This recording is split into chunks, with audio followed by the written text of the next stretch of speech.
Hey everyone, how you doing? It's me, Geraldine, the entrepreneur guide, web and SEO expert. And I'm, as usual, super excited to have a colleague of mine, Gail Nott, who's the co-founder of Lift, an online community for purpose-driven coaches and consultants. She supports coaches and consultants in building passive income so they can have more time with their families. The reason why I chose to bring her onto the show today is because there are tons of entrepreneurs that I talk to who are thinking about becoming an entrepreneur. They're also a mom and they have some challenges around that because they already have a lot of responsibilities. Or there are entrepreneurs who are thinking about becoming a parent later on in their career. And there could be a lot of conflict, especially if you put priority on your career. So, Gail, hello. Hi, thank you for having Hi. me. So tell the audience a little bit about your story and becoming a parent because you became a parent later in life. I was an entrepreneur from the beginning. I never really liked working for someone. So figured out how to run a business by starting with freelancing and contracting, and then eventually moving into more being the business owner. I originally thought I was going to have babies in my 20s. I had my life all planned out that I was going to be married after college and start having kids and one after the other. I wanted to have 5 children. Wow. But those relationships in my 20s didn't work out. I know. I still think I would love to have a lot of children, but yeah, my current husband is not too excited about that right now. And both of you run a business together, and you have been for a long time. It's when I met the both of you, you're a pair. You're already doing a lot together. So I'm just curious. I think I met you. Gosh, it must have been a while back. I want to say at I least. want to say maybe 10 years ago, Wow, that's maybe. a long time. Okay, so 10 years ago. And Kaden, your daughter is only 2 right now, right? Mhm. Yeah. So 10 years ago, did you and Corey know that you wanted to have children? No, we were on the fence. And I think we were okay with that, getting married. That when you first get together and you start having the serious conversations and you're thinking about marrying each other, those are some of the things you talk about. And we were both on the fence. He has a son from a previous marriage, so he felt complete. At the same time, if I wanted children, that he would want that too. I've never told anyone this before, but I felt like, well, if he's not fully wanting children, then I'm not sure if I want to have children with him, and I choose him. I wanted to Yeah. marry him. I'm in love with him. So we really enjoyed being child free for a long time. And it wasn't until I was 36, which means we've been married for probably 7 years by then.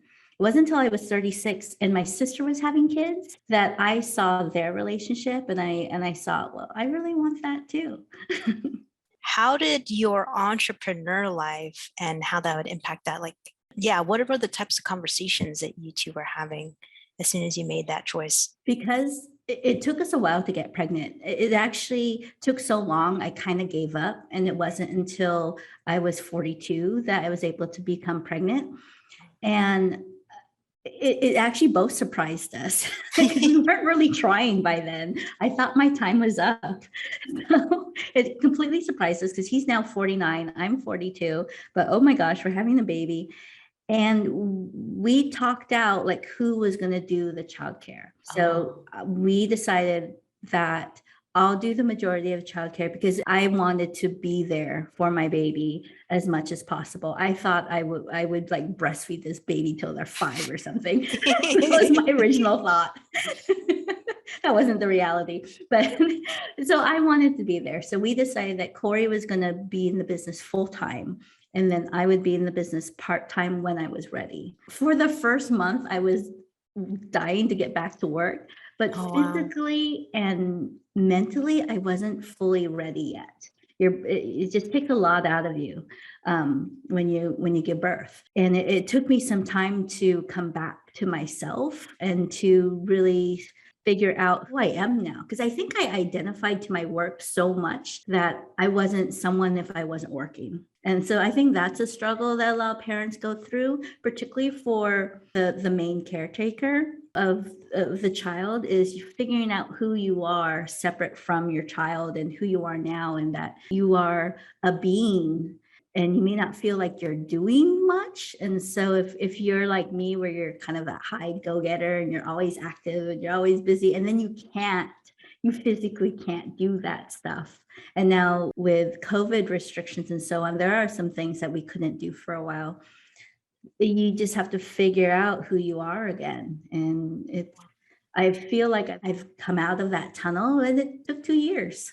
I've known you and Corey for so long. I have this perception of who you are and who you've been throughout this parenthood journey, even though I haven't spoken to you about it. So I'm going to tell you what I saw. So I feel like when I watched you in your pregnancy all the way to having Caden, I felt like you had such an easy time in comparison to other parents or mothers, I should say, that I've seen. Maybe that assumption is incorrect because I wasn't really, behind the scenes talking with you about what's really going on. But do you feel that you did have an easier time than others? What were the things that you feel like contributed to that? Mm-hmm. I think part of it was I definitely had an easy pregnancy. So physically, even though I was worried, because they actually call you what's the word? High risk? High risk pregnancy because of your age, but they call you a geriatric mother when you're Oh, 36 or older. I know it's ridiculous. That word needs to change.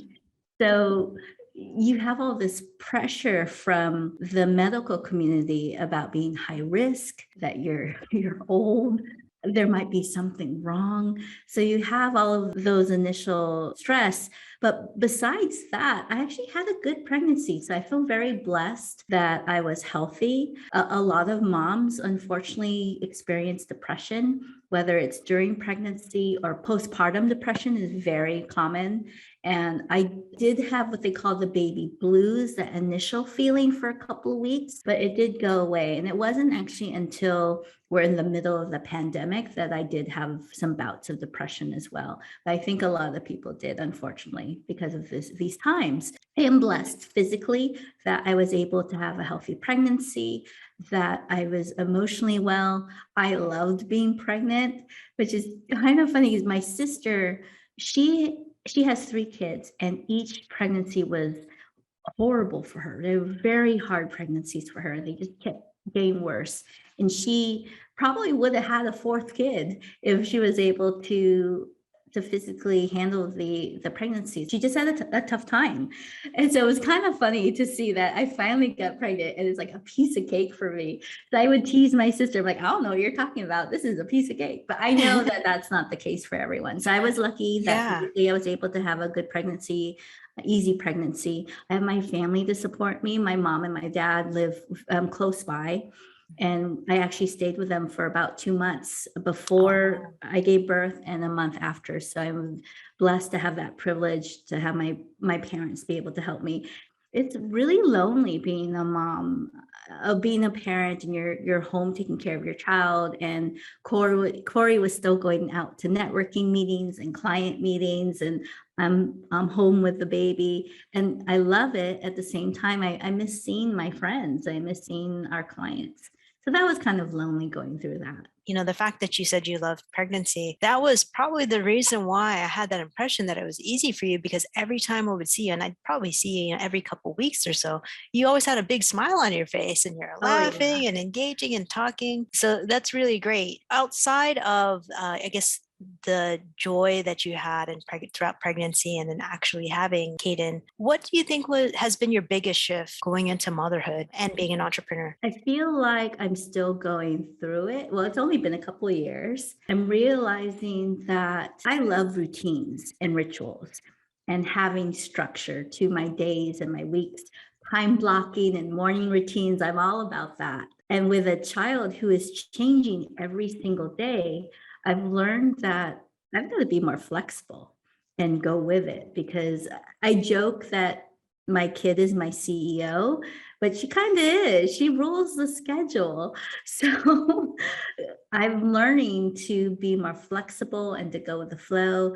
This week, she's been very, very needy. Just wants to like latch on all the time. And the week before, she was much more into independent play.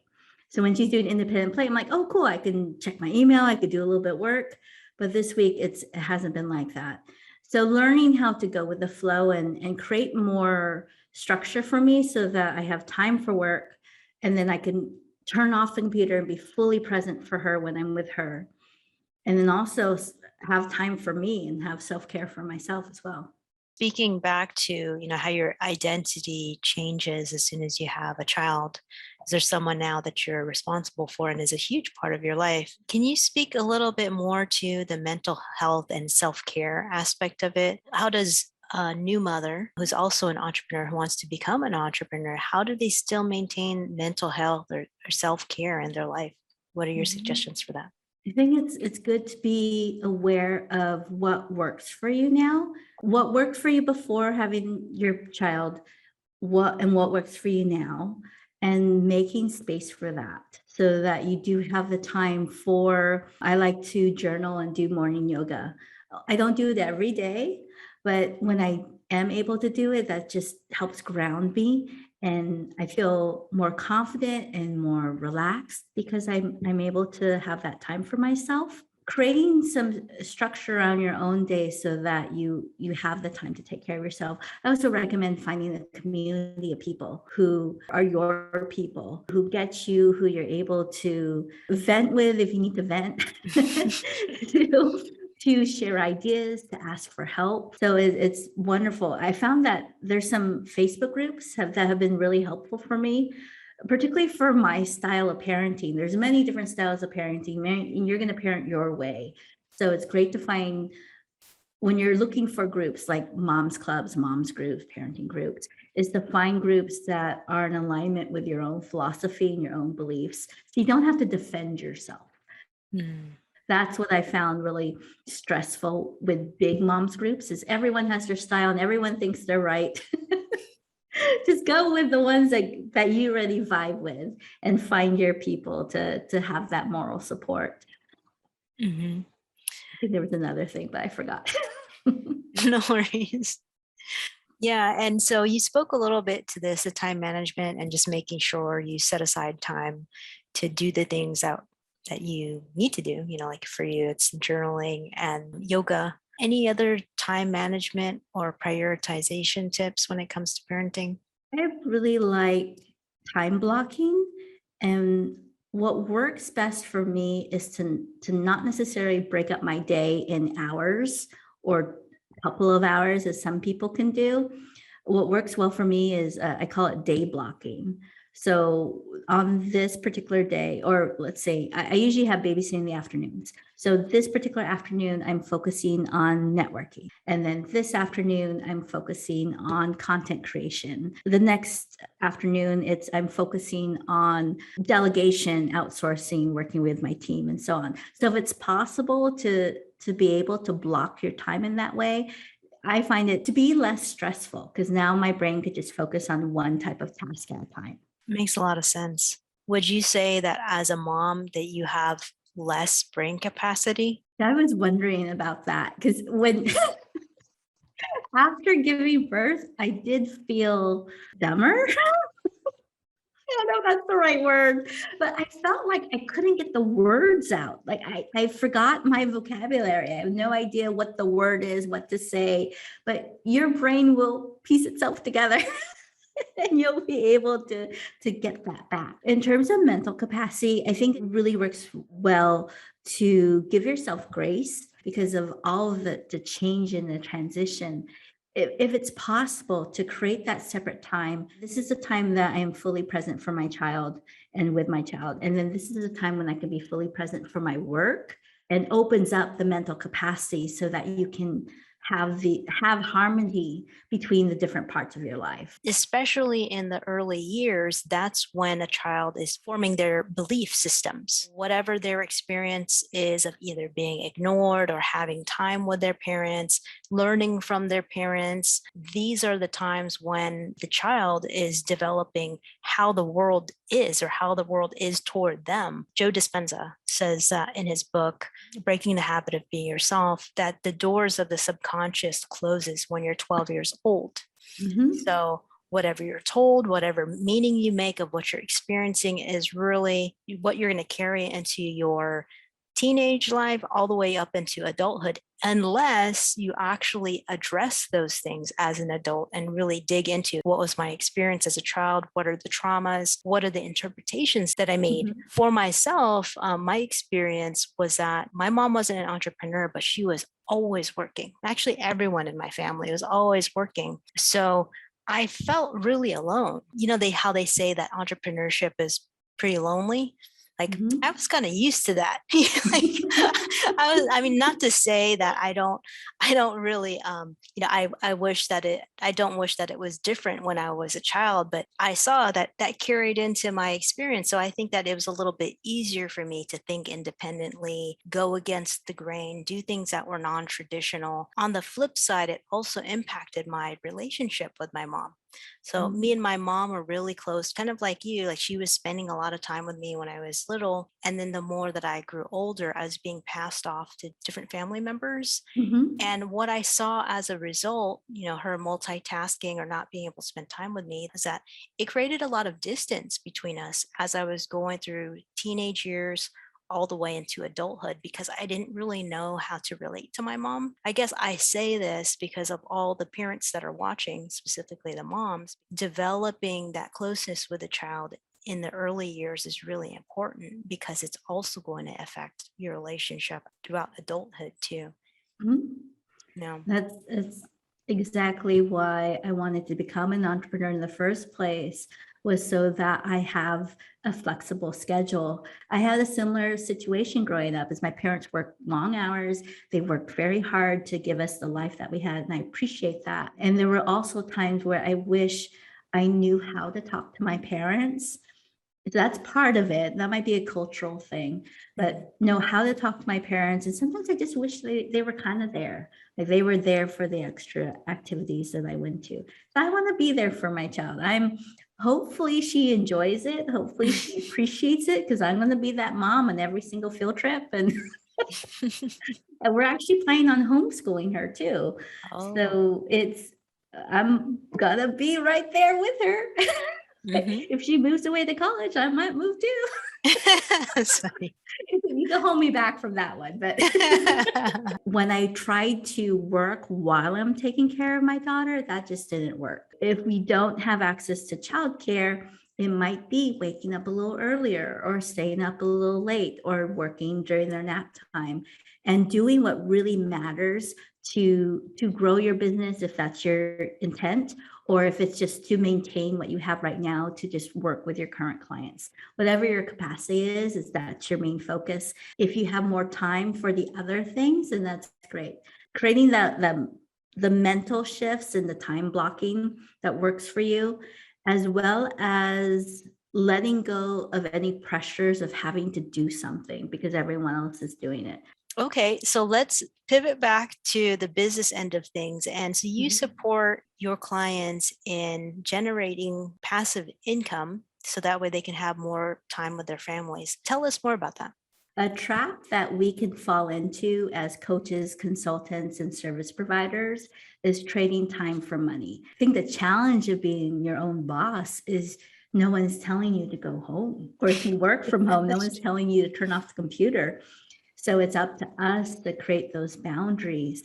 And I want to be there for my daughter. I heard somewhere that you only get 12 summers with your child Oh, wow. as a child, and then you have 5 summers with them as a teenager. And that's kind of it. I mean, if you've done your work, they're gonna start going off and becoming adult and live their life. And if you're lucky, you'll still be part of it too.